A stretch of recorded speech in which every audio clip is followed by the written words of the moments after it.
তুআযিবহুম, যদি তুমি তাদেরকে শাস্তি দাও, ফাইন্নাহুম ইবাদুক, তারা তো তোমারই বান্দা, তাদেরকে শাস্তি দিলে তোমার কি লাভ হবে?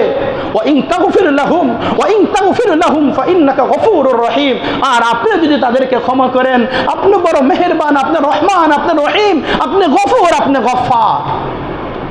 নবী উম্মতের জন্য একটা আয়াত পরে সারা রাত কেঁদেছেন। আর সেই নবী জামাতের কথা এত গুরুত্ব দিয়েছেন। আজকে আমরা জামাত ছেড়ে, আজকে আমরা মুসলিম, আজকে আমরা মুসলমান, নিজেদেরকে মুসলমান বলে দাবি করি, কিন্তু আমাদের মধ্যে না আছে ইসলাম, না আছে আমল, বলে আমাদের আখিরাত তো বরবাদ হয়ে যাচ্ছে। নবীজি তো বলছেন, মান আহাব্বা দুনিয়াহু আদররু বিআখিরাতিহি, যে ব্যক্তি তার দুনিয়াকে মহব্বত করলো, ভালোবাসলো, দুনিয়াকে ভিতরে ঢুকায় নিল, সে তার আখিরাতকে বরবাদ করে দিল। আজকে আমার আখিরাত বরবাদ হয়ে যাচ্ছে, আজকে আমার আখিরাত শেষ হয়ে যাচ্ছে, কিন্তু আমার ভিতরে সেই চিন্তা চেতনা কোনো কিছুই আমার ভিতরে নাই। ধিক্কার জানাই আজকে ওই সকল মানুষদেরকে, মানবতার মুক্তির দূত, মানবতার মুক্তির দিশারি সৈয়দুল আম্বিয়া, সৈয়দুল শুহাদা জনাবে মুহাম্মদুর রাসূলুল্লাহ সাল্লাল্লাহু আলাইহি ওয়াসাল্লাম বলে উম্মতের জন্য এত ফেদা হয়েছেন, বলে এত কুরবানি করেছেন, এত কিছু করেছেন একটাই উম্মতকে জাহান্নামের আগুন থেকে বাঁচানোর জন্য। মুহতারাম হাজিরিন, 5 ওয়াক্ত নামাজ যেমন ফরজ, ঠিক তেমনিভাবে সময় মতো জামাতে নামাজ আদায় করা এটাও ফরজ। 5 ওয়াক্ত নামাজ এটা ফরজ। 5 ওয়াক্ত নামাজ কি সুন্নাত? 5 ওয়াক্ত নামাজ ফরজ। ঠিক তেমনিভাবে 5 ওয়াক্ত নামাজ যেমন ফরজ, নামাজ ওক্ত মতো নামাজ পড়া জামাতের সাথে এটাও ফরজ। কোরআনে কারীম সূরা নিসা আয়াত নম্বর 103 আল্লাহ তাআলা বলতেছেন, ইন্নাস সালাতা কানাত আলাল মুমিনিনা কিতাবাম মাওকুতা। ইন্নাস সালাতা, নিশ্চয় নামাজ, কানাত আলাল মুমিনিনা, মুমিনদের উপর, মুসলমানদের উপর ফরজ করা হয়েছে, কিতাবাম মাওকুতা, নির্দিষ্ট একটা সময়ের মধ্যে। সুবহানাল্লাহ। এই সূরা নিসার আয়াতের মাধ্যমে এই কথা আমাদের স্পষ্ট বুঝে আসলো যে নির্দিষ্ট সময় বলতে এখানে জামাতের কথা এখানে আলোচনা করা হয়েছে। যথা সময়ে, যেই সময় নামাজ আদায় করবেন ওই সময় জামাতের সাথে নামাজ আদায় করবেন। জামাত ছাড়া নামাজ আদায় করলে ওই নামাজ সময় মতন আদায় হলো না, ওই নামাজের গুরুত্ব থাকলো না, ওই নামাজ গুরুত্বহীন হয়ে গেল। এবার আসেন, জামাতে নামাজ পড়ার হুকুম কি, এটার বিধান কি? কোন সাহাবায়ে কেরাম এবং তাবেঈদের মতে 5 ওয়াক্ত নামাজ বা জামাত আদায় করা ফরজে আইন। 5 ওয়াক্ত নামাজ জামাতের সাথে তাকবীরে উলার সাথে নামাজ আদায় করা এটা ফরজে আইন। আমাদের মাযহাব, আমরা যেই মাযহাবের অনুসারী হানাফি মাযহাব, হানাফি মাযহাবের ইমামে আজম ইমাম আবু হানিফা রহমতুল্লাহ আলাইহি তিনি বলতেছেন যে 5 ওয়াক্ত নামাজে জামাতে নামাজ আদায় করা এটা সুন্নতে মুআক্কাদা। সুবহানাল্লাহ। সুন্নতে মুআক্কাদা একেবারেই ওয়াজিবের কাছাকাছি। সুন্নতে মুআক্কাদা মানে ওয়াজিবের কাছাকাছি। তাহলে 5 ওয়াক্ত নামাজ জামাতে আদায় করা ইসলামের মধ্যে এটা একটা শিয়ারে ইসলাম, অর্থাৎ ধর্মের ঐতিহ্য। 5 ওয়াক্ত নামাজ জামাতে আদায় করা এটা হলো ধর্মের ঐতিহ্য। মুসলমানদেরকে সংঘবদ্ধতার একটা নির্দেশ এই জামাতের সাথে হয়ে যায়। জামাতে যখন মুসলমান আসে, ধনী গরিব, সাদা কালো, শিক্ষিত অশিক্ষিত, মালিক গোলাম, মালিক কর্মচারী বলে কারো কোনো ভেদাভেদ থাকে না, সকলেই কাঁধে কাঁধ মিলিয়ে যখন আল্লাহর রহমতের আশায় তারা নামাজ আদায় করে, আল্লাহ তাআলা তাদের উপর বিশেষ এক রহমত আল্লাহ তাআলা তাদের উপর দান করে। সুবহানাল্লাহ। সবচেয়ে বড় ফায়দা হলো নামাজে যখন আমরা কাঁধে কাঁধ মিলিয়ে দাঁড়িয়ে যাই, তখন নামাজের মধ্যে কোনো ভেদাভেদ আসে না, কোনো ভেদাভেদ থাকে না। আমি শিক্ষিত ও মূর্খ, আমি ধনী ও গরিব, আমি সাদা ও কালো, বলে এই ধরনের কোনো মন মানসিকতা, ভিতরে কোনো অহংকার, গর্ব, রিয়া, ফকর, অহমিকা কোনো কিছুই থাকে না, সব কিছুকে দুর্বৃত করে দেয়। সুবহানাল্লাহ। এই জন্য আল্লাহ রাব্বুল আলামিন বলেন, وأقيموا الصلاة وآتوا الزكاة واركعوا مع الراكعين। আল্লাহ রাব্বুল আলামিন বলেন, তোমরা নামাজ কায়েম করো, যাকাত প্রদান করো, ওয়ারকাউ মা'আর রাকিঈন, রুকুকারীদের সাথে তোমরা রুকু করো। সুবহানাল্লাহ। রুকুকারীদের সাথে তোমরা রুকু করো। রুকুকারীদের সাথে কখন আমরা রুকু করব? যখনই আমরা সংঘবদ্ধভাবে, দলবদ্ধভাবে, যখন আমরা জামাতের মধ্যে যখন আমরা শামিল হয়ে যাই, যখন জামাতের মধ্যে শামিল হয়ে যাই, জামাতে শামিল হওয়ার সময় বলে ওই সময় রুকুকারীদের সাথে তোমরা রুকু করো, অর্থাৎ তোমরা জামাতের সাথে নামাজ আদায় করো। সুবহানাল্লাহ। তাহলে সূরা বাকারা 43 নম্বর আয়াতে কারিমার মাধ্যমে আমাদের এই কথা স্পষ্ট বুঝে আসলো।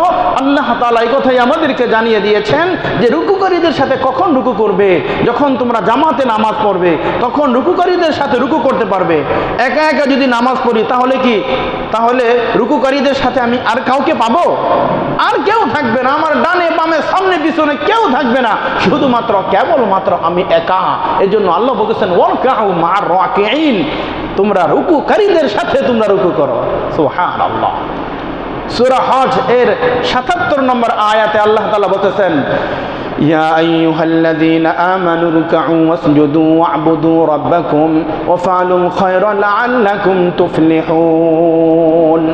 ইয়া আইয়ুহাল্লাযীনা আমানু, হে ঈমানদারগণ, ঈমানদারদেরকে আল্লাহ তাআলা সম্বোধন করে বলতেছেন, ইয়া আইয়ুহাল্লাযীনা আমানু, হে ঈমানদারগণ, ইরকাউ, তোমরা রুকু করো, ওয়াসজুদু, তোমরা সিজদা করো, ওয়া'বুদু, তোমরা তোমার রবের ইবাদত করো, ওয়াফআলু, এবং তোমরা সৎ কর্ম করো, লাআল্লাকুম তুফলিহুন, যেন তোমরা সফল কাম হতে পারো। সুবহানাল্লাহ। তাহলে আল্লাহ প্রথম বলেছেন সূরা বাকারার মধ্যে যে রুকুকারীদের সাথে রুকু করো, আর অন্য আয়াতে আল্লাহ সূরা হজ এ আল্লাহ তাআলা বলছেন যে তোমরা রুকু করো, সিজদা করো এবং তোমার মহান রবের ইবাদত করো এবং সৎ কাজ করো, তাহলেই তোমরা সফলতার দ্বার প্রান্তে তোমরা পৌঁছতে পারবে। সুবহানাল্লাহ।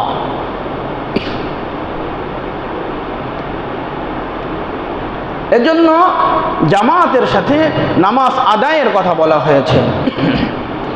জামাতে মানুষ নামাজ যদি আদায় করে তাহলে এক্ষেত্রে অনেক অনেক ফজিলত রয়েছে, যেই বর্ণনা সামনে আসবে ইনশাআল্লাহ। এখন কথা হলো আল্লাহ তাআলা বলতেছেন রুকুকারীদের সাথে রুকু করার জন্য, তাহলে জামাত কোনোভাবেই ছাড়া যাবে না, জামাতের সাথে নামাজ আদায় করতে হবে। কোনো ব্যক্তি যদি জামাতের সাথে নামাজ আদায় করে তাহলে তার ব্যাপারে আল্লাহ তাআলার ঘোষণা হলো এবং তার হাবিবের ঘোষণা এত চমৎকার। এই আয়াতে কারিমার তাৎপর্য বোঝানোর জন্য আল্লাহ রাসূল সাল্লাল্লাহু আলাইহি ওয়াসাল্লাম বলতেছেন যে তিনটি বিষয় এমন রয়েছে, এই তিনটি বিষয়ের কথা যদি মানুষ জানতো, তিনটি বিষয়ের সওয়াবের কথা যদি মানুষ জানতো, তাহলে মানুষ পরস্পর একে অপরের সাথে যুদ্ধে লিপ্ত হয়ে যেত। তিনটি বিষয় এমন রয়েছে যে বিষয়গুলোর সওয়াব এত অধিক পরিমাণে রয়েছে, বলে এই সওয়াবের কথাগুলো যদি মানুষ জানতো তাহলে পরস্পরের মধ্যে যুদ্ধে অবতীর্ণ হয়ে যেত। এক নাম্বার হলো আজান দেওয়া। এক নাম্বার আজান দেওয়ার যে কি ফজিলত, এটা যদি কেউ জানতো তাহলে পরস্পর মানুষ একে অপরের সাথে যুদ্ধ লিপ্ত হয়ে যেত। দ্বিতীয় নাম্বার হলো দ্বিপ্রহরে, অর্থাৎ দুপুর বেলায় জোহরের সময় নামাজের মধ্যে শরীক হওয়ার যে কি ফজিলত, কি ফাজাইল রয়েছে, যদি কোনো মানুষ জানতো তাহলে তারা পরস্পর যুদ্ধে লিপ্ত হয়ে যেত।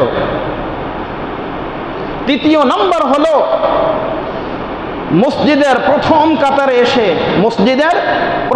কাতারে এসে নামাজ পড়লে যে কি অধিক পরিমাণে সওয়াব রয়েছে, এইটা যদি মানুষ জানতো তাহলে মানুষ পরস্পর একে অপরের সাথে প্রতিযোগিতা লিপ্ত হয়ে যেত। আজানের বিষয় এত ফজিলত কেন বলা হয়েছে?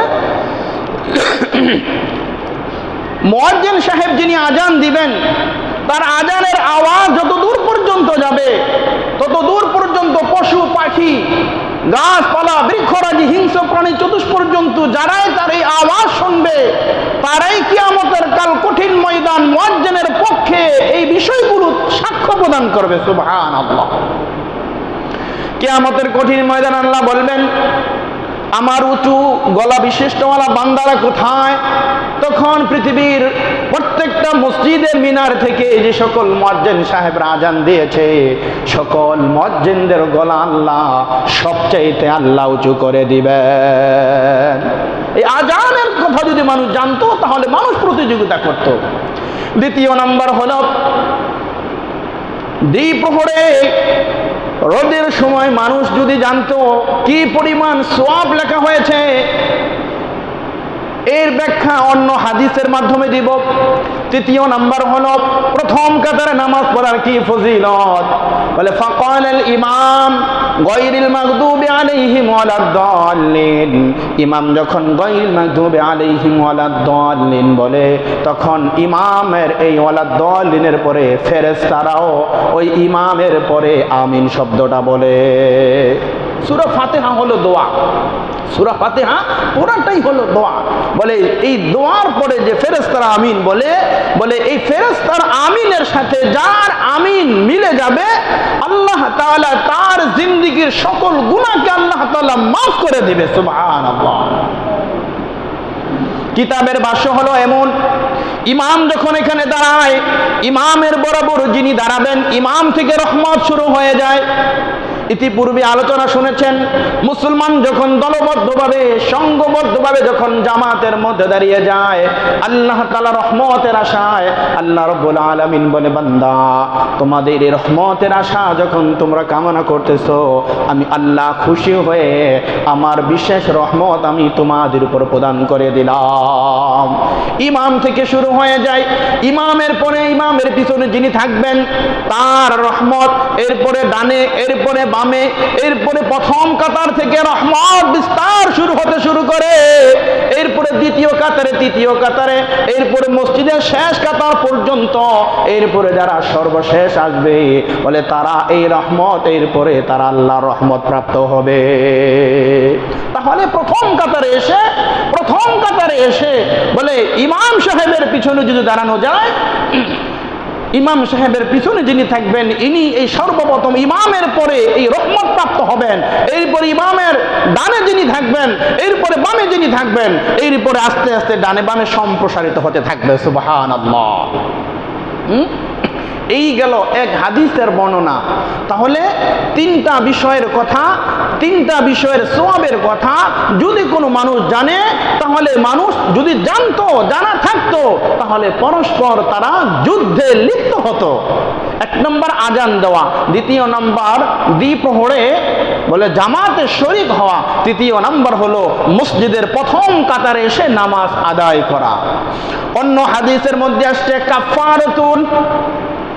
কাফারাতুন বলা হয় এমন লোকদেরকে যেই সকল লোকদের নেক আমল ফেরেশতা লেখার জন্য এমন ভাবে প্রতিযোগিতা করে, পরস্পর এমন প্রতিযোগিতা করে, কার আগে কে কত দ্রুত এই বান্দার আমল নামার মধ্যে এই সওয়াব লিপিবদ্ধ করতে থাকবে। সুবহানাল্লাহ। তাহলে কাফারাতুন বলা হয় এমন ব্যক্তিকে বলে যাদের আমল নামা লিপিবদ্ধ করার জন্য, লেখার জন্য ফেরেশতারা পরস্পর প্রতিযোগিতা করে। সুবহানাল্লাহ।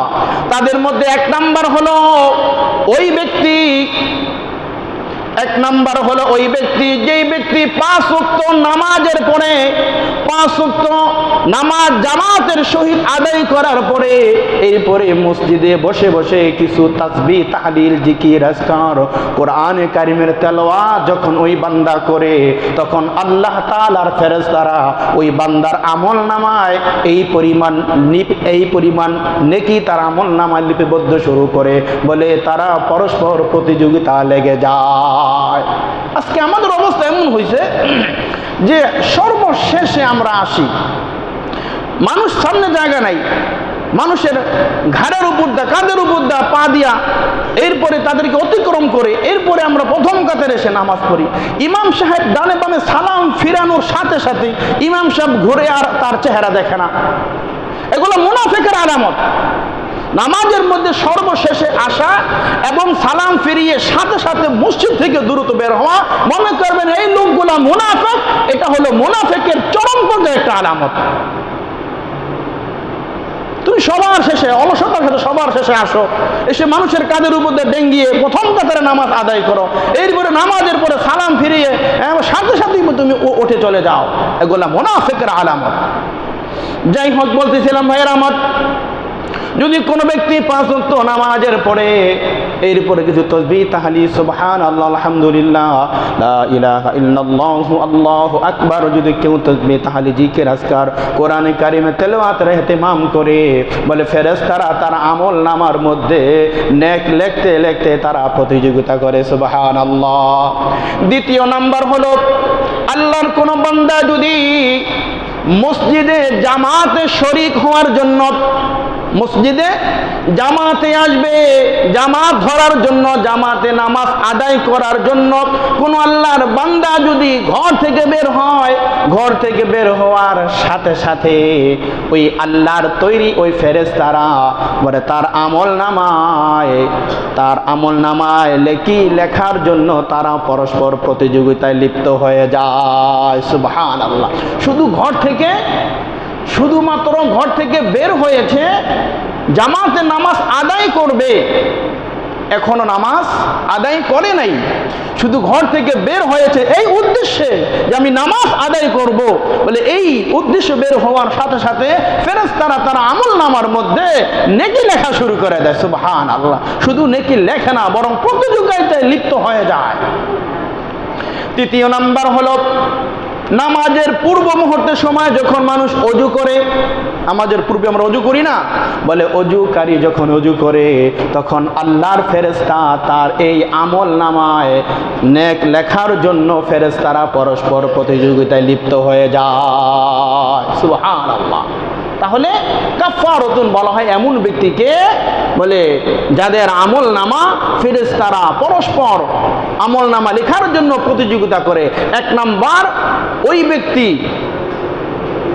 যে মসজিদে 5 ওয়াক্ত জামাতে নামাজ আদায়ের পরে কিছু সময় তাসবিহ, তাহলিল, জিকির, আজকার পাঠ করে। দ্বিতীয় নাম্বার যে ব্যক্তি ঘর থেকে বের হয় শুধুমাত্র নামাজ আদায়ের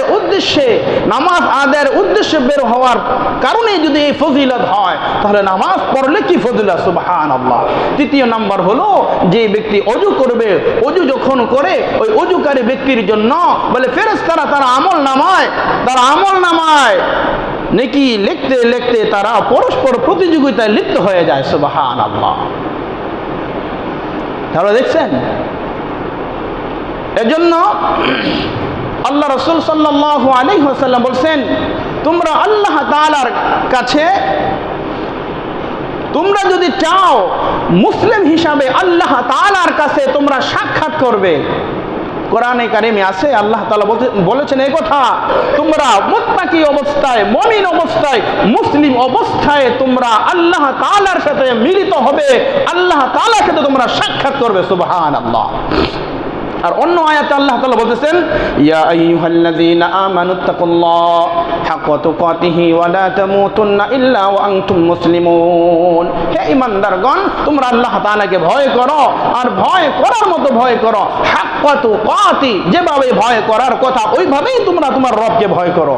ওয়ালা তামুতুন্না ইল্লা ওয়া আনতুম মুসলিমুন, তোমরা পরিপূর্ণ ঈমানদার না হয়ে, পরিপূর্ণ মুসলিম না হয়ে তোমরা তোমার রবের কাছে এসো না, অর্থাৎ তোমরা মৃত্যুবরণ করো না। তাহলে এই আয়াতে কারিমার মাধ্যমে, অন্য আয়াতের মাধ্যমে এই কথা স্পষ্ট আমাদের বুঝে আসলো, তোমরা যদি মুসলিম হিসাবে আল্লাহ তাআলার কাছে মিলিত হতে চাও, তাহলে তোমরা 5 ওয়াক্ত নামাজের ক্ষেত্রে, জামাতের ক্ষেত্রে তোমরা যত্নবান হও। সুবহানাল্লাহ, 5 ওয়াক্ত জামাতের ক্ষেত্রে তোমরা যত্নবান হও। রাসূল করিম সাল্লাল্লাহু আলাইহি ওয়াসাল্লাম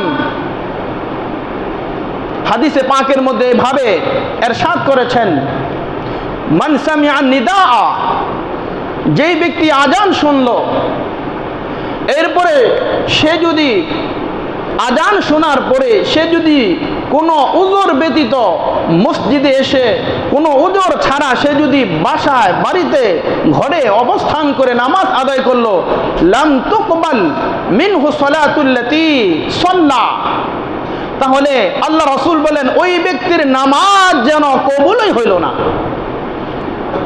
যেই ব্যক্তি মুয়াজ্জিনের আজান শুনলো, আজান শোনার পরে কোনো উযর ব্যতীত সে মসজিদে না এসে সে যদি বাসায় নামাজ পড়ে, তাহলে লাম তুকবাল, নবীজি বলছেন তার নামাজ কবুল হবে না। সাহাবায়ে কেরাম প্রশ্ন করতেছেন, ওমাল উযরু ইয়া রাসূলুল্লাহ, ও আল্লাহ রাসূল, সেই উযরটা কি আমাদেরকে বুঝিয়ে বলবেন? নবীজি বললেন, খাউফুন আও মারাদুন, একটা হলো ভয় ভীতি, আরেকটা হলো অসুস্থতা। অসুস্থতা যদি এমন হয়, অসুস্থতা যদি এই পরিমাণ হয় যে অসুস্থতার কারণে আপনি মসজিদে আসতে সক্ষম নয়, মসজিদে আসতে কোনোভাবেই আপনি সক্ষম নয়, হ্যাঁ যদি এমন হয় মসজিদে আসতে সক্ষম, তবে আসলে আপনার ভীষণ কষ্ট হয়ে যাবে, আপনার রোগ বেড়ে যাবে, আপনার মৃত্যুর আশঙ্কা হবে, বলে এই জাতীয় অসুস্থতা ছাড়া কেউ যদি ঘরে নামাজ পড়ে, তাহলে লাম তুকবাল মিনহু সালাতুল্লাতী সাল্লা, নবীজি বলছেন ওই ব্যক্তির নামাজ কবুল হবে না। দ্বিতীয় নম্বর বলছেন খাউফুন, ভয়, অর্থাৎ শত্রুর আক্রমণের ভয় যদি থাকে, হিংস্র প্রাণীর ভয় যদি থাকে, ঝড় তুফান বৃষ্টিবাদল প্রচুর পরিমাণে থাকে, ঘর থেকে বের হওয়া একেবারেই অসম্ভব, বলে এই জাতীয় অসুস্থতার ছাড়া বা এই জাতীয় কারণ ভয় ভীতি ছাড়া কেউ যদি বাসায় নামাজ পড়ে, তাহলে তার নামাজ, আল্লাহ রাসূল তার নামাজ কবুল হবে না। সাহাবায়ে কেরাম যখন জিজ্ঞাসা করছেন যে ওমাল উযরু ইয়া রাসূলুল্লাহ, আপনি উযরের কথা বলেন, এই উযরগুলো কি কি? আল্লাহ রাসূল 2টা উযরের কথা বলেছেন। বিভিন্ন হাদিসে বিভিন্ন বর্ণনা এমন পাওয়া যায়।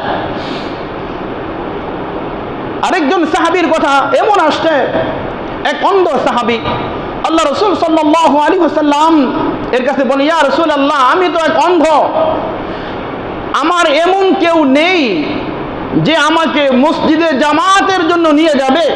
ইয়া রাসূলুল্লাহ, এই জন্য আমার কি কোনো, এই জন্য আমার ব্যাপারে কি ফয়সালা? আমি কি বাসায় ঘরে বসে নামাজ পড়তে পারবো? নবীজি তখন তাকে বললেন, হ্যাঁ নামাজ পড়তে পারবে। নবীজি তাকে অনুমতি দিয়েছেন। সে একে তো অন্ধ, দ্বিতীয় তার এমন কেউ নেই যে তাকে ধরে তার বাসা থেকে মসজিদ পর্যন্ত জামাতের জন্য নিয়ে আসবে। এরপরে হাদিসের শেষে নবীজি বলছেন, এই শোনো, তুমি কি মসজিদের আজান শোনো? মসজিদের আজানের ধ্বনি কি তোমার কানে আসে? বলে, ইয়া রাসূলুল্লাহ, আজান আমি শুনতে পাই, আজান আমার কানে আসে। বলে, হ্যাঁ, তুমি যদি আজান তোমার কানে আসে, আজানের ধ্বনি যদি শোনো, তাহলে তুমি বাসায় নামাজ পড়তে পারবে না, তোমাকেও মসজিদে এসে জামাতে নামাজ পড়তে হবে। এই হাদিস যারা মসজিদে আসে না তাদেরকে বলবেন, ভাই অন্ধ সাহাবী, নবীজি প্রথম থেকে অনুমতি দিয়েছেন, পরবর্তীতে বলছেন, না তুমি আজান শুনো কিনা? বলে, হ্যাঁ আমি আজান শুনি। আজান যদি তুমি শুনে থাকো, তাহলে আজান শুনলে ঘরে নামাজ পড়ার কোনো অপশন তোমার জন্য নাই, কোনো সুযোগ তোমার জন্য, তুমিও মসজিদে চলে আসবে। আগেই তো বলেছিলাম, মসজিদের জামাতের কথা যদি মানুষ জানতো, একজন প্যারালাইসিস রোগী অথবা কোনো ভিক্ষুক, সে যখন তার পা নেই, তার নিতম্বকে শেষরাইতে কিভাবে সে ভিক্ষা করে, বলে ওইভাবে ওই অঙ্গহীন ওই ভিক্ষুকের মতো বলে মানুষগুলা, অসুস্থ রোগীগুলা, তারা এরকম নিজেকে শেষরায়া এসে মসজিদের প্রথম কাতারে এসে, আউয়াল কাতারে এসে তারা নামাজ আদায় করত। যাই হোক, বলতেছিলাম আল্লাহ রাসূল বলছেন যে কোনো উযর ব্যতীত কেউ যদি ঘরে জামাত ছাড়া নামাজ আদায় করে, তার নামাজ কবুল হবে না। এই হলো এক হাদিসের বর্ণনা। অন্য হাদিসের বর্ণনা হলো, দেখেন নামাজের গুরুত্ব কত, জামাতের গুরুত্ব কত। আল্লাহ রাসূল সাল্লাল্লাহু আলাইহি ওয়াসাল্লাম বলতেছেন, সাহাবায়ে কেরামদের মধ্যে একজনকে বলতেছেন, তুমি আজান দাও। দুই হাদিসের বর্ণনা দুই ভাবে। এক হাদিসের বর্ণনা হলো, আল্লাহ রাসূল বলছেন, আমার মনে চায় আমি কিছু সংখ্যক যুবকদেরকে আদেশ করি, তোমরা জ্বালানি কিছু কাঠ তোমরা সংগ্রহ করো। তাদেরকে আমার মনে চায় আমি তাদেরকে নির্দেশ হুকুম করি, তোমরা কিছু জ্বালানি কাঠ সংগ্রহ করো। এরপরে এরপরে আমি ওই কওমের কাছে, ওই জাতির কাছে, ওই লোকদের কাছে আমি যাই, যে সকল লোকগুলো আজান শোনার পরে এরপরে তারা মসজিদে আসে না, জামাতে নামাজ আদায় করে না, তাদের ঘরগুলো আমি আগুন দিয়ে আমি জ্বালিয়ে দেই। অন্য হাদিসের বর্ণনার মধ্যে আসছে, আল্লাহ রাসূল বলছেন একজনকে আজান দাও, আজান দিয়েছে। আরেকজনকে বলেছেন ইমামতি করো। একজনকে বলেছেন আজান দাও, আরেকজনকে বলেছেন ইমামতি করো। এইপরে নবীজি নিজে হাতে আগুনের মশল নিয়েছেন, আগুনের মশল নিয়ে তিনি মহল্লায় বের হয়েছেন। এরপরে তিনি এই কথা বলেছেন দীপ্ত কণ্ঠে যে আমার মনে চায় যেই সকল মানুষগুলা, যেই সকল পুরুষগুলা আকল বালেগ সুস্থ মস্তিষ্কের যে সকল মুসলমান, যে সকল মুসলমানের সন্তান আজান শোনার পরে মসজিদে এসে জামাতে নামাজ পড়ে না, আমার মনে চায় এই মশল দিয়া, এই আগুন দ্বারা তাদের ঘর বাড়িগুলা জ্বালাইয়া আমি সারখার করে দেই। তবে শুধুমাত্র কেবলমাত্র তাদের ঘরে যদি নারী আর শিশু না থাকতো, তাদের ঘরগুলো আমি আগুন দ্বারা পোড়াইয়া জ্বালাইয়া দিতাম। যারা আজান শুনলে মসজিদে আসেন না, যারা আজান শুনলে মসজিদে আসেন না, তারা চিন্তা করেন আজকে যদি রাসূল আকরাম সাল্লাল্লাহু আলাইহি ওয়াসাল্লাম যদি থাকতেন, তাহলে রাসূল আজকে আমার ঘর বাড়িকে জ্বালিয়ে দিতেন। অন্তরের মধ্যে ব্যথা, হৃদয়ের মধ্যে ব্যথা, আজকে মুসলমান, আজকে আমার আফসোস, আজকে আমাদের ঈমান এত দুর্বল হয়ে গেছে। আমার ঈমান আজান শোনার পরে আমাকে মসজিদে জামাতে আমাকে আনতে পারে না, আমার ঈমান আমাকে মসজিদে আনতে পারে না। যেই নবী ফিকরে রাহাত, উম্মতের জন্য শান্তিময় এক ফিকির করে গেছেন, জীবনের 24 ঘন্টাই উম্মতের ফিকির করে গেছেন, উম্মতের দরদ আর ব্যথা যেই নবীর ভিতরে ছিল, আমার রাসূলকে প্রশ্ন করছেন। আল্লাহ বলেছেন, ও আমার হাবিব, আপনার অর্ধেক উম্মতকে জান্নাতে দিব আর অর্ধেক উম্মতকে জাহান্নামে দিব। আপনি কি এটা চান, নাকি আপনি চান আপনি সুপারিশ করে করে, আপনি শাফায়াত করে করে আপনার উম্মতদেরকে আপনি জান্নাতে পৌঁছাইয়া দিবেন?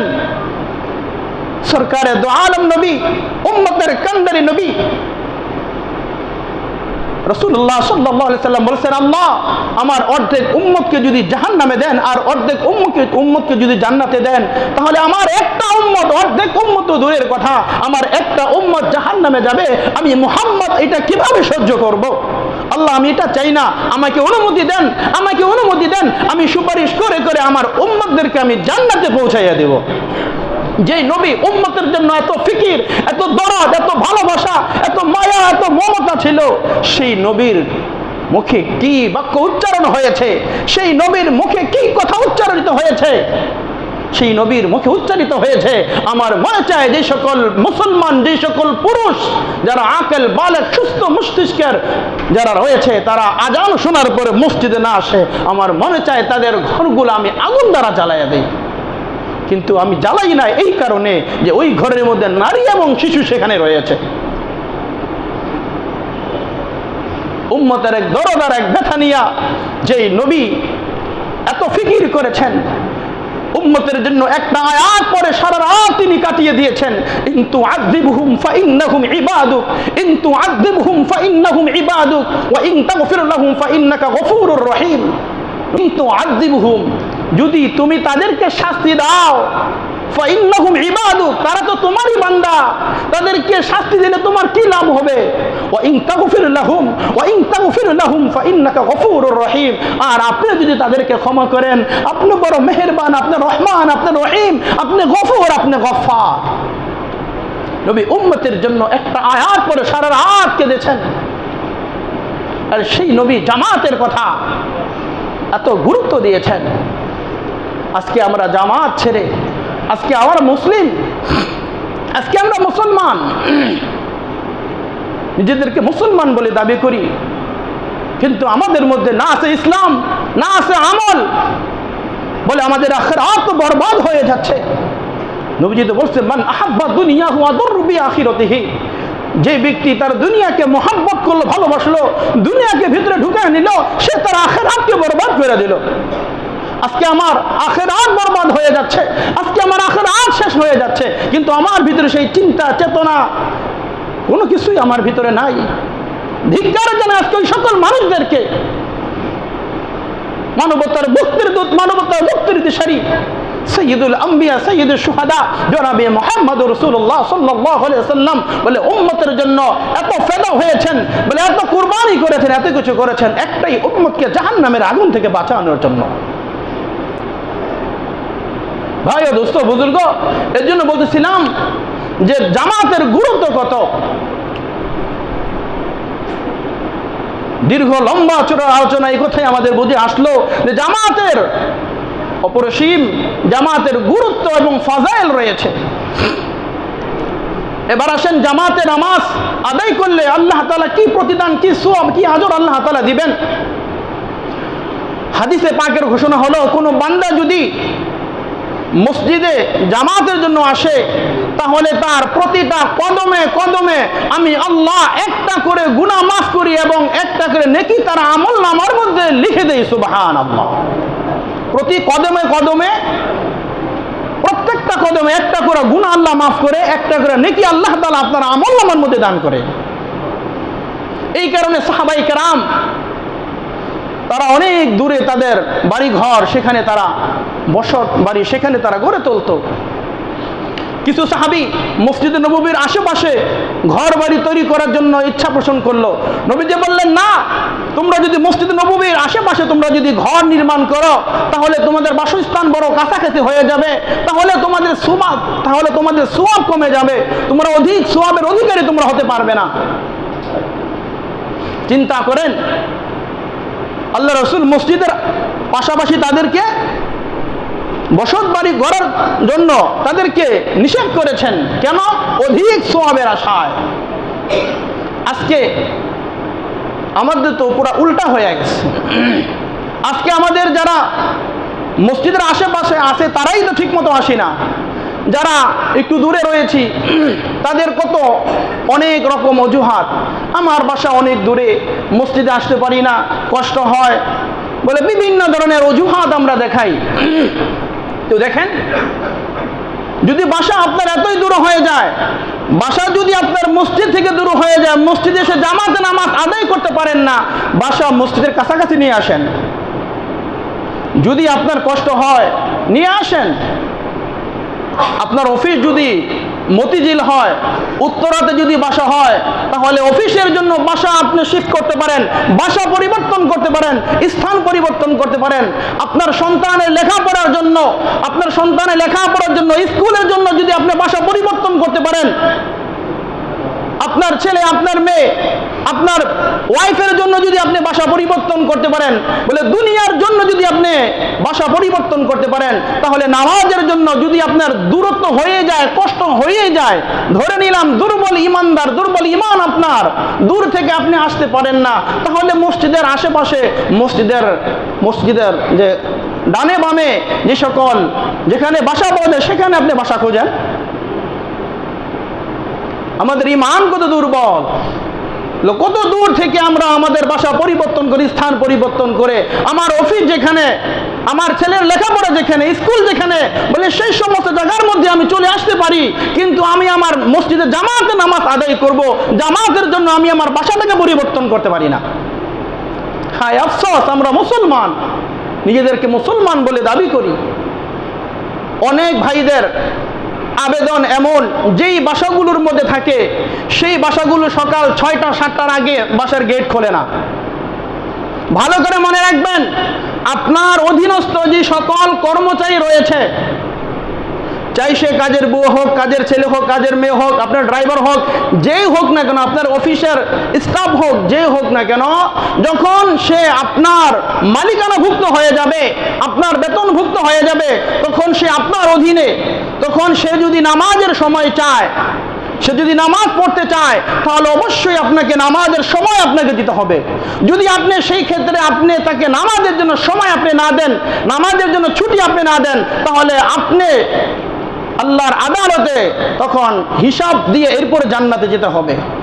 কেননা ওই লোকটা আপনার অধীনে, আপনার তত্ত্বাবধানে থাকার কারণে ওই ব্যক্তি নামাজ আদায় করতে পারে নাই। ইসলামপুরে এক ভাই চাকরি করে জোহরে নামাজ আদায় করতে পারে নাই, কাজা হয়ে গেছে, ছুটি দেয় নাই। 5 ওয়াক্ত নামাজি, একেবারে সরল সোজা, একেবারে সরল সোজা, খুব মহব্বতের। আসরের নামাজের সময় গিয়ে জোহরের 4 রাকাত কাজা আদায় করেছে, এরপরে আসরের নামাজটা পড়েছে। আসার পরে ওই কুলাঙ্গার যে ম্যানেজার ছিল এমন থাপ্পড় দিয়েছে, তো ও পরে থাপ্পড় খাওয়ার পরে, মানে মানুষ মা বাবা মারা গেলে যেভাবে কাঁদে, ওই ছেলেটা আমাকে ফোন দিয়ে এইভাবে কাঁদতেছে, অধস্রে কাঁদতেছে। ওর কান্নার আওয়াজ শুনে আমার দিল বলে ছিন্ন বিচ্ছিন্ন হয়ে যায়। বলে হুজুর, আমার কোনো অপরাধ ছিল না, একটাই অপরাধ ছিল, আমি তার অধীনে চাকরি করতাম। আসরের নামাজ, জোহরের নামাজটা আজকে কাজের চাপে পড়তে পারি নাই, আসরের নামাজ মসজিদে পড়তে গেছি। বলে আসরের নামাজের সময় আমি 4 রাকাত নামাজ পড়লাম জোহরের, এরপর আসর পড়ে আসলাম, দেরি কেন হইল সেজন্য বলতেছে, এত সময় লাগে, এত দেরি লাগে। বলে হুজুর, আমাকে অনেক আঘাত করেছে, অনেক মেরেছে। ছেলেটা কান্না করতে করতে কথা বলতে পারতেছে না। আজকে নিজেদেরকে মালিক বলে দাবি করি, নিজেদেরকে বস বলে দাবি করি। কিয়ামতের কঠিন ময়দান যখন আল্লাহ বলবেন আনাল মালিক আইনাল মুলুক, আমি পুরা সার্বভৌমত্বর ক্ষমতার অধিকারী মালিক আল্লাহ, আনাল মালিক, আমি হচ্ছে সবচেয়ে বড় রব, আমি মালিক, আইনাল মুলুক, কোথায় দুনিয়ার রাজা বাদশারা, আসো আজকে আমার সামনে। কি জবাব দেবেন ওই সময়? এজন্য খবরদার, খবরদার, নিজে নামাজ পড়েন না। যখনই নামাজের সময় হয় ওই সময় আপনি ড্রাইভারকে ফোন দেবেন, এই গাড়িটা বের করো, মাগরিবের আজান দিতেছে, ছেলেটা বলে হুজুর নামাজ পড়বো, স্যার পড়ুন নে, আর নামাজই হয় না। এরপরে কোনো এক সময় হয়তো বা এশারের আগ দিয়ে মাগরিবের ওয়াক্তে চলে যাওয়ার পরে সে নামাজ আদায় করতেছে। আপনার জন্য আপনার ড্রাইভার নামাজ পড়তে পারলো না, আপনার জন্য আপনার কর্মচারী নামাজ পড়তে পারলো না, আপনার জন্য আপনার অধীনস্থ স্টাফরা নামাজ আদায় করতে পারলো না। কুল্লুকুম রাঈন ওয়া কুল্লুকুম মাসউলুন আন রাইয়াতিহি, প্রত্যেকটা ব্যক্তি দায়িত্বশীল এবং প্রত্যেকটা দায়িত্বশীলকেই তার দায়িত্ব সম্পর্কে জিজ্ঞাসা করা হবে। মোহতারাম, বলতেছিলাম যে সকল ভাইদের আবেদন ছিল যে বাসা 6টা থেকে 7টা পর্যন্ত বাসার গেটই খুলে না, চাবি থাকে মালিকের কাছে, আমরা কিভাবে নামাজ আদায় করব। প্রথম সূরত হলো আপনারা সকলে সম্মিলিতভাবে ওই মালিকের কাছে, বাড়িওয়ালার কাছে আপনারা যান যে আমরা মুসলিম, আমাদেরকে নামাজের জন্য যাওয়ার সুযোগ দিতে হবে। আপনার বাসায় থাকি, আমাদের ওলাপ, আপনার ওলাপ, আমরা না থাকলে আপনাদের কি অবস্থা হবে? তাকে প্রথম বুঝান। সে যদি বোঝে তো ভালো, হেদায়েত যদি আল্লাহ দেয় তো ভালো, যদি হেদায়েত না দেয় তাহলে ওই বাসা ছেড়ে দেন। আপনি সকলে সম্মিলিতভাবে একসাথে ছেড়ে দেন, থাকবো না আপনার বাসায় আমরা, আপনার বাসায় আপনিই থাকেন। এমনি দেখবেন সে নিয়মিত গেট খুলে দেওয়ার ব্যবস্থা করবে। অনেক ভাই বাসা পরিবর্তন করেছে। অনেক ভাই যখন আমাকে পরামর্শ করলো, বললাম আপনি যদি না আপনাকে সুযোগ দিয়ে কি করবেন, বাসা ছেড়ে এরপরে কোনো রকম একটি বাসা নিয়ে এই আশেপাশেই সে থাকতেছে। তো এই হলো আমাদের অবস্থা, এই হলো আজকে আমাদের অবস্থা। ভাই সাবধান, আমি নিজে নামাজ পড়ি বা না পড়ি, কিন্তু যারা আমার ভাই বেরাদার, আত্মীয় স্বজন, আমার প্রতিবেশী, বলে তাদেরকে নামাজের একটা সুযোগ, একটা ব্যবস্থা তাদেরকে করে দেওয়া।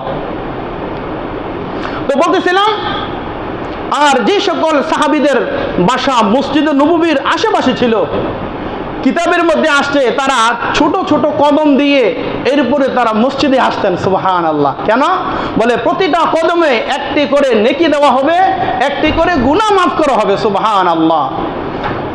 শাইখুল হিন্দ আল্লামা মাহমুদুল হাসান দেওবন্দি রহমতুল্লাহ আলাইহি, দারুল উলুম দেওবন্দের শেখুল হাদিস আল্লামা মাহমুদ দেওবন্দি রহমতুল্লাহ আলাইহি কিতাবে লেখছে, ওনার কিতাবের মধ্যে, যে যখন ফজরের সময় হতো তখন তিনি মসজিদে আসার জন্য যেই রাস্তাটা সহজ, যেই রাস্তাটা সংক্ষিপ্ত, বলে তিনি ওই রাস্তা বাদ দিয়ে ভিন্ন রাস্তা দিয়ে একটু ঘুরে আসতেন। কেন?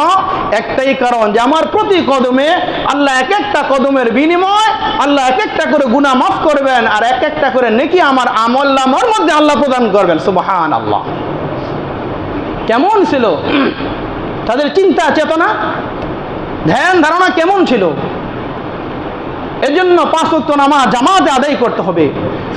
রাসূল আকরাম সাল্লাল্লাহু আলাইহি ওয়াসাল্লাম হাদিসের মধ্যে বলেছেন, মান সাল্লা লিল্লাহি 40 ইয়াওমান ফি জামাআতিন, যদি কোনো ব্যক্তি 5 ওয়াক্ত নামাজ জামাতের সাথে পড়ে, জামাত বলতে ইমাম নামাজ শুরু করছে, শেষে আইসা কোন রকম তাশাহুদে আল্লাহু আকবার বলে এমন না, ইউদরিকুত তাকবীরাতুল উলা, মান সাল্লা লিল্লাহি 40 ইয়াওমান ফি জামাআতিন ইউদরিকুত তাকবীরাতুল উলা, তাকবীরে উলার সাথে আল্লাহর কোন বান্দা যদি 40 ওয়াক্ত নামাজ 40 দিন নামাজ পড়তে পারে, আল্লাহ তাআলা বলেছেন কুতিবা লাহু বারাআতানে, তাহলে আল্লাহ তাআলা তাকে 2টি পরওয়ানা, 2টি পুরস্কার আল্লাহ তাআলা তাকে দান করবেন। সুবহানাল্লাহ।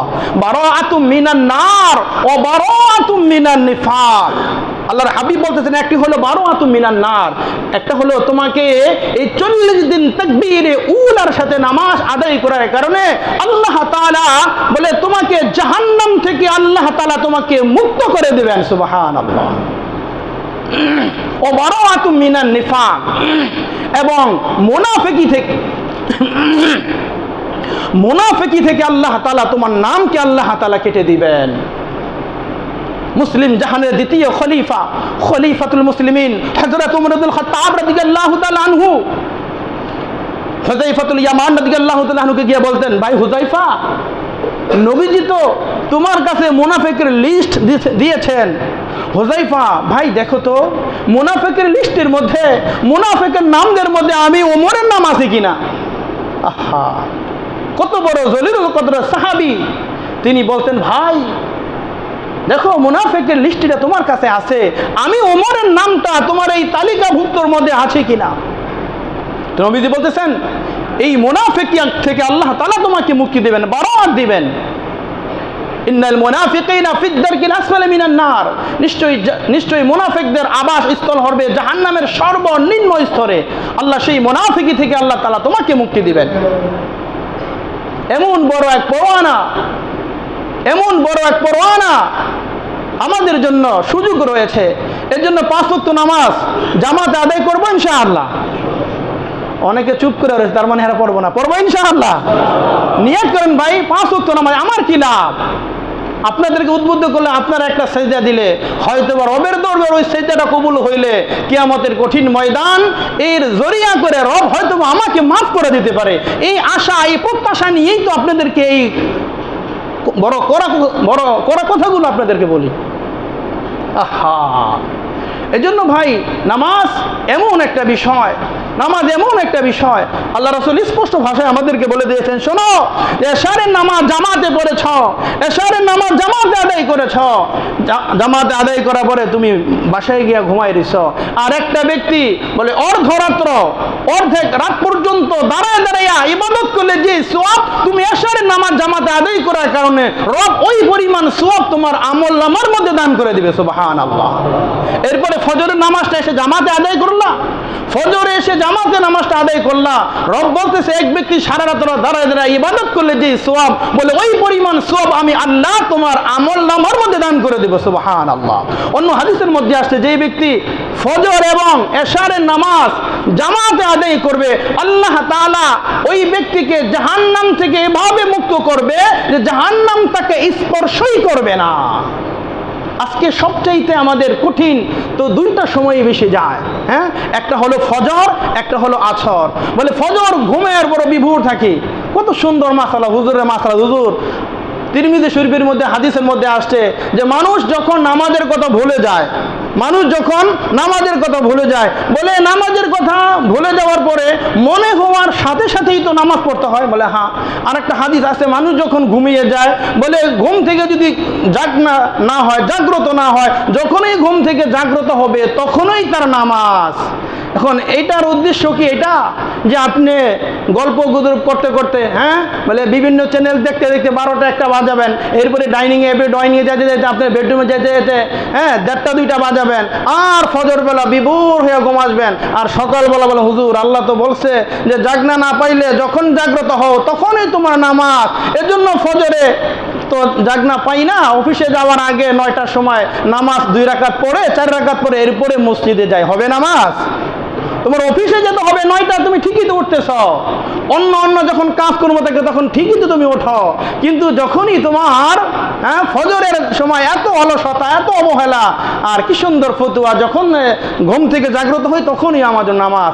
এটা তো ভবিষ্যৎ, হঠাৎ কোনো কারণবশত তুমি যদি জাগনা না পাও, ঘুমে বিভোর হয়ে গেছ, তখন আল্লাহ রাসূলের এমন হয়েছে, রাসূল উম্মতকে শিক্ষা দেওয়ার জন্য রাসূল ঘুমাইছে হঠাৎ করে, হ্যাঁ, বলে রোদের কিরণ এসে যখন নবী লাগছে, নবী ওমর তাড়াতাড়ি উঠো, আজান দাও। আল্লাহ ওইভাবেই রাখছে সূর্য, এরপরে সূর্য একটু উদিত হওয়ার পরে নবীজি নামাজ পড়ছেন। তার মানে এটা আল্লাহ ইচ্ছাকৃত করাইছেন, দেখো তোমার উম্মতকে শিখানোর জন্য। তার মানে এই নয় ভাই যে আমি বলে রাতের পরে রাত, হ্যাঁ, বলে ঘন্টার পর ঘন্টা বসে আমার সময় নষ্ট করব, আর ওইদিকে ফজরের নামাজ আমি সকালবেলা সূর্য উদিত হওয়ার পরে পড়ব। এমন যদি হয় তাহলে আপনি গুনাহগার হবেন। আগেই বলেছিলাম যে নামাজ সুন্নতে, জামাতে নামাজ পড়া সুন্নতে মুআক্কাদা। বলে সুন্নতে মুআক্কাদা সাধারণ কোনো বিষয় নয়। আপনি মনে করবেন সুন্নতে মুআক্কাদা 1 দিন ছেড়ে দিলেন, 2 দিন ছেড়ে দিলেন, বলে 3 দিন, এভাবে ছেড়ে দিতে দিতে তখন আপনাকে আল্লাহ তাআলা ইসলামের পথ থেকে, হেদায়েতের পথ থেকে আল্লাহ তাআলা আপনাকে গোমরা করে দিবেন। এমনও হতে পারে আল্লাহ না করেও আপনার ঈমান থেকে বিচ্যুত হয়ে আপনি পথভ্রষ্ট হয়ে যেতে পারেন। এজন্য সুন্নতে মুআক্কাদা, জামাতে নামাজ বলে একবার ওয়াজিবের কাছাকাছি। এজন্য ভাই লম্বা চূড়া আলোচনা ছিল, এই সপ্তাহের আলোচনার সময় সুযোগ হচ্ছে না, বাকি সামনে ইনশাল্লাহ আলোচনা হবে। তো বলতেছিলাম একটাই বিষয়, আপনাদেরকে আকুল আবেদন করব যে 5 ওয়াক্ত নামাজ যেখানেই থাকেন 5 ওয়াক্ত নামাজ জামাতের সাথে আপনারা আদায় করেন, জামাত ছাড়বেন না। জামাত ছেড়ে দেওয়া কঠিন গুনাহ, কবিরা গুনাহ। এর জন্য যে যেখানে থাকেন বলে 5 ওয়াক্ত নামাজ বা জামাত আদায় করব ইনশাআল্লাহ। আল্লাহ তাআলা সবাইকে 5 ওয়াক্ত নামাজ বা জামাত আদায় করা তৌফিক আল্লাহ দান করুন। সকলে বলুন